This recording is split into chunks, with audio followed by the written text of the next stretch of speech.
2021년이 밝았습니다. 한국이 백신 확보에 실패했다며 비웃던 일본 언론들을 비롯해 K-방역의 실패라며 우려를 표하던 영국 가디언지를 포함한 서구 언론들의 염려가 무색하게 단 며칠 만에 상황이 반전되는 상황이 펼쳐지고 있어 눈길을 모으고 있습니다. 코로나 백신 도입에 신중을 기하던 한국의 선택이 결국 옳았다는 평가로 바뀌고 있는 것인데요. 대한민국에서는 코로나19 종식을 위한 여러 가지 방안들을 내놓고 머지않은 미래에 소중했던 우리의 일상을 되찾을 것이라는 기대감을 높이고 있습니다.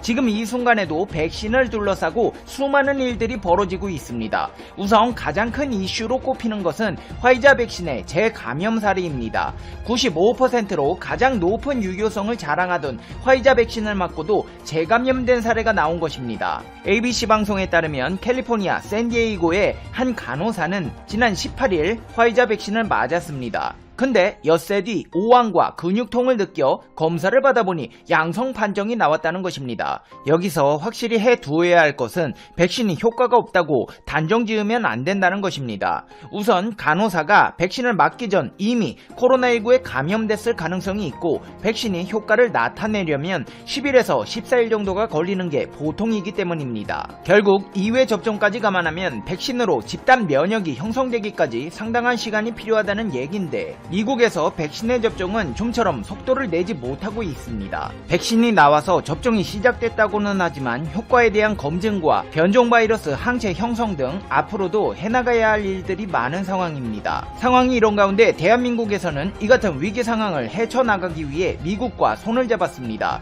정은경 질병관리청장은 앤서니 파우치 미국 국립알레르기 전염병 연구소장과 코로나19 대응과 코로나 백신 협력 방안에 대해 논의했습니다.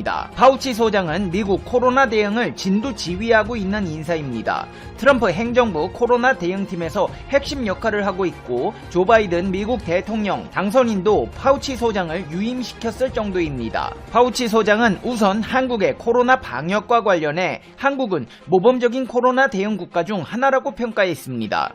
이 말은 틀린 말이 아닙니다. 최근 확진자가 올라갔다고는 하지만 대한민국의 확진자 비율은 다른 나라와 비교해 현저히 낮은 것이 사실이고 사망률 또한 적습니다. 미국이 한국을 찾은 이유는 방역뿐 아니라 바이오 분야에서도 한국의 도움이 필요했기 때문입니다. 특히나 주목할 만한 것은 양국이 화이자, 모더나 코로나19 백신의 핵심 기술인 메신저 리보 핵상과 관련해 기술 협력을 강화하기로 하고 인력 교류 등 세부 사항을 지속해서 협의해 나가기로 했다는 것입니다. 또 백신, 치료제, 기술 협력 및 공동 임상 연구 등 감염병 분야의 연구 협력, 양국 간 정례적 협의체 구축도에 대해서도 의견을 나눴습니다. 정은경 청장은 파우치 소장과의 회의가 양국의 협력을 새롭게 강화하고 미래 감염병에 잘 대비해 나가기 위한 초석이 될 거라고 말했습니다. 상황이 이렇게 되자 한국 깎아내리기에 혈안이 돼 있던 일본 네티즌들은 다시 들고 일어났습니다. 파우치 씨는 세계 제1의 감염국가 미국 이외의 국가와 코로나 관련 대담을 하면 모든 대응에 대해 국민들이 잘 협력하고 있다고 한다. 미국 국민들은 협조에 응하지 않는다고 말하는 것이다. 립서비스에 난리난 한국 미디어, 또 K방역은 붕괴하고 있음을 인정한 것이며 그저 공포에 떨고 있을 뿐이다. 미국에서 칭찬 한번 하면 기사를 일주일 동안 올려놓지. 그럴듯한 말을 하고 있지만 한국이 미국에 백신을 싸게 주었으면 좋겠다고 하는 것뿐이잖아. 한국 정부와 국민들은 자신들이 지구에서 1등으로 훌륭하다고 생각하고 있는 거야. 타국에 대해서 항상 쓸데없는 발언이나 행동을 하죠. 외교적인 빈말이다. 언제나 립서비스를 멋대로 해석해서 자랑하지. 파우치의 말인지 의심이 가는군요. 마음대로 쓴 기사 아닙니까? 백신이나 치료제, 임상 연구 등의 연구 협력을 한다고요? 협력하는데 한국의 협력은 일방적인 의존을 의미합니다. 등의 반응을 보였습니다. 이런 일본의 반응은 대한민국이 잘하고 있다는 방증입니다. 일본 네티즌들은 역사적으로 한국이 잘하고 있을 때 이런 반응을 보이곤 하기 때문입니다. 일본이 이렇게 부들대고 있는 사이 한국이 또 사고를 쳤는데요. 모더나 백신 공급 논의와 함께 위탁 생산까지 협의를 한 것입니다. 미국 제약사 모더나는 한국에 2천만 명 접종 분량의 신종 코로나 바이러스 감염증 백신을 내년 2분기 공급하는 방안을 논의했다고 보도 자료를 통해 내용이 밝혔는데요. 모더나는 가능한 빨리 대중에게 백신을 보급하려는 한국 정부의 목표를 지원하기 위해 이런 논의를 했다고 덧붙였습니다. 청와대 측에서도 문재인 대통령이 스테파네 반셀 모더나 최고 경영자와 영상통화를 하고 기존에 협상 중인 1000만 명분에서 1000만 명분을 더한 2000만 명분의 공급에 합의했다고 밝혔습니다. 모더나 백신은 2번을 맞아야 하기 때문에 4000만 회분은 2000만 명에게 접종할 수 있는 분량입니다. 백신의 배포는 제한된 합의 조건에 따라 내년 2분기 시작될 것이라고 밝혔습니다. 근데 일각에서 이를 두고 한국 정부와 모더나의 공식 발표에 미묘한 입장차가 있다는 분석이 나왔습니다.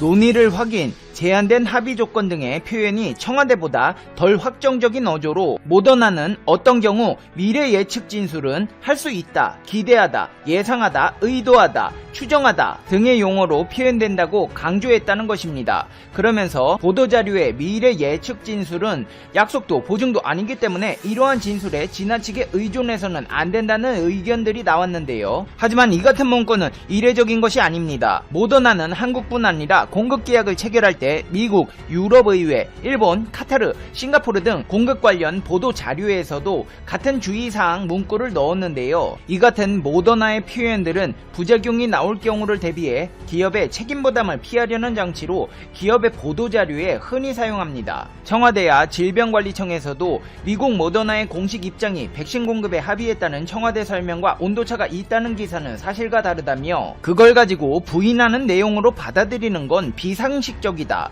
정부는 백신 확보와 관련해서 국민을 속이거나 기만한 적이 없으며 최대한 투명하고 신속하게 관련 사항을 알려드리기 위해 노력하고 있다고 했습니다. 이로써 아스트라제네카에 이어 미국 모더나 백신 또한 국내에서 생산될 것으로 보이는데요. 어느 제약업체들이 위탁 생산 기업이 될지에 관심이 쏠리고 있습니다. 문재인 대통령과 스테판 반셀 모더나 CEO 협상에서 모더나 측이 바란 것은 세계 2위 수준의 국내 바이오 생산 능력이었습니다.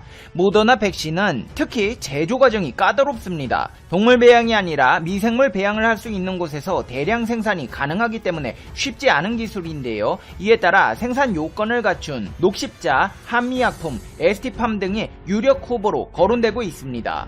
특히나 녹십자는 모더나가 관련하고 있는 전염병 예방혁신연합과 시설 사용 계약을 체결한 상태여서 위탁 생산 업체로 거론되고 있습니다. 상황이 이런 가운데 한국 정부가 맨 먼저 오는 2월부터 1000만 명분을 도입하겠다고 밝힌 아스트로제네카의 백신을 두고 결국 영국 정부가 긴급 사용을 승인했습니다.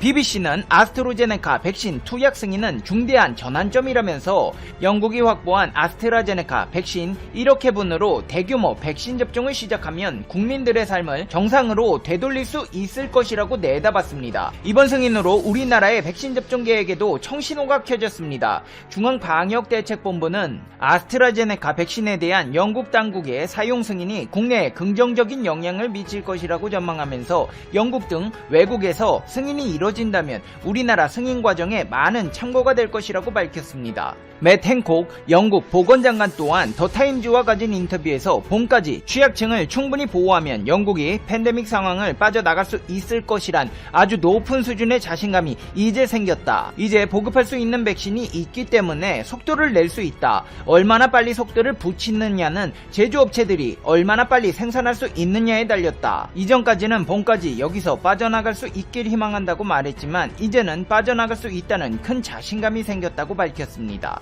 이제 페페TV의 결론입니다. Conclusion. 페페TV. 여러분 안녕하십니까? 들어서 중국 속까지 알아보는 팅동입니다. 손흥민 선수가 또 한 번 시원한 골을 터뜨렸지만 토트넘은 후반 막판에 결승골을 얻어맞고 선두를 내주었습니다. 17일 영국 리버풀 안필드에서 열린 리버풀과 EPL 13라운드 원정 경기에서 팀이 0대1로 뒤진 전반 33분 손흥민 선수가 원샷 원킬 동점골을 터뜨렸습니다. 이 슈팅은 토트넘이 전반전에 기록한 유일한 슈팅이었습니다. 이 골로 손흥민 선수는 시즌 14호 골이자 리그 11호 골, 토트넘 통산 99번째 골을 달성해 100호 골 고지까지 단 한 골만을 남겨두고 있습니다. 이후 손흥민 선수는 부지런히 그라운드를 누비며 공격 기회를 만들기 위해 노력했지만 후반 17분 손흥민이 헤더로 넘겨준 단독 찬스를 베르바인이 아쉽게 놓치고 말았습니다. 오늘 베르바인 선수가 기회를 2번이나 놓쳤죠. 무리뉴 감독은 후반 41분 손흥민을 델리알리와 교체했고 손흥민 선수가 나가자 공식처럼 어김없이 토트넘은 후반 45분 코너킥 상황에서 실점하며 리버풀의 1대2로 패했습니다. 이로써 리버풀이 단독 선두에 오르고 토트넘은 2위로 내려왔습니다. 손흥민 선수는 1득점을 추가해 에버튼의 칼버트 루인과 리버풀의 살라와 함께 득점 랭킹 공동 1위에 올랐습니다. 그럼 해당 경기에 대한 중국 반응 함께 보시겠습니다. 구독, 좋아요 부탁드리겠습니다. 토트넘의 반격이 빨라서 중계방송 카메라가 따라가지를 못하네. 나도 이전 경기 하이라이트 보여주는 줄 알았어. 완전 당황. 손흥민 쩔어. 바람과 같은 남자. 바람의 쏜. 정말 공포스럽다. 리버풀이 30분 동안 각종 패스에 각종 스프린트, 각종 다양한 패턴을 반복했는데 손흥민은 단지 슛 한 번으로 현재 1대1이야. 살라가 감히 손흥민을 따라가지 못하네. 이미 손흥민보다 빠르지 못하다는 게 폭로됐어. 왼쪽에는 살라가 있고 오른쪽에는 손흥민이 있네. 손흥민의 이 신급 활약이 그야말로 경이롭다. 손흥민의 그 스퍼트는 마치 게임에서 핵을 쓰는 것 같았어. 스피드가 정말 빨라. 세계 최고의 수준이야. EPL 거성 손흥민. 그냥 리버풀의 위치가 너무 앞에 있었어. 이 골은 우레이도 넣을 수 있어. 너도 슈팅해서 넣을 수 있잖아. 맞지? 1대1 찬스가 정말 안정적이야. 골문과 가까운 쪽으로 차다니 자신감이 있다는 거야. 전형적인 무리뉴식의 빠른 역습이야. 뒤에서부터 시작해서 소니 골을 넣는 과정이 간단 명료하고 실용적이야. 손흥민 슈팅 22개, 유효 슈팅 14개, 골 11개. 원샷 원킬. 손흥민은 마치 자객처럼 리버풀을 뚫어버렸어. 쏜 요즘 약 먹나? 이 테크닉. 현재 쏜보다 쩌는 다음 선수를 찾을 수가 없어. 아시아 넘버원 월드클래스 축구 스타지. 응, 확실히 쩔어. 인정할 수밖에 없어. 쏜형은 반격에서 세계 1위야. 쏜 축구왕 대박. 엄청 강해. 무섭다. 레몬. 에이스, 강심장. 손흥민 정말 쩐다. 기회가 주어지면 바로 골을 넣네. 쏜은 무적이야. 첫 번째 슈팅이 바로 골이야. 손흥민 미쳤다. 단독 찬스가 정말 안정적이야. 쏜 형님. 손흥민은 진심 반격을 잘하는 선수다. 효율이 엄청 높아. 이 골을 리버풀이 넣었으면 무조건 오프사이드다. 쏜 형은 강하다. 맨시티를 깨트리고 리버풀을 깨트렸어. 와, 아무리 치켜 세워도 지나치지가 않아. 정말 멋져. 로셀소의 이 패스 좋네. 중요한 건 토트넘은 뒤에서부터 앞에 있는 손흥민과 케인에게 패스를 많이 하면 항상 골이 들어간다는 거야. 실력은 리버풀이 더 강하긴 해. 특히 전반전의 진영을 유지하면서 스프린트를 뚫고 들어가고 미드를 장악했어. 삼지창의 개인 능력과 호흡도 잘 맞고. 그렇지만 쏜나우드는 역시 쏜나우드야. 기회를 주면 바로 원샷 원킬. 정말 뛰어나. 쏜형의 골은 이미 일상이 되었지. 경기 전에 손흥민이 골 넣을 거라고 예상했는데 역시 예상대로네. 하하, 손천왕 대단해. 모든 게 베르바인의 단독 찬스 실패 때문이라고 말할 수 있어. 베르바인이 하나는 패스를 안 했고 하나는 골을 못 넣었어. 베르바인과 케인 연달아 2번의 기회를 낭비했네. 정말 어렵다. 베르바인이 2개의 기회에서 1개만 넣었어도 최소 지지는 않았을 거야. 수준이 너무 딸린다. 같은 기회인데 손흥민이 너에게 교과서 같은 골이 무엇인지 가르쳐줬을 거다. 베르바인이 연속으로 2번의 1대1 찬스를 낭비했어. 이런 기회에 쏜이었다면 100% 골이었을 텐데 이건 심지어 수비도 없는 완벽한 단독 찬스였어. 강하게 말해서 이런 기회가 몇 번이나 있었냐? 이렇게 날리면 안 되지. 빨리 쏜형한테 식사 대접 몇 번 하고 배워라. 이렇게 좋은 기회를, 완벽한 기회를. 너무 아쉽다. 벌써 2번째야. 베르바인아, 좀 잘해라. 귀의 종결자야. 베르바인은 이미 슈팅의 감각을 잃어버렸어.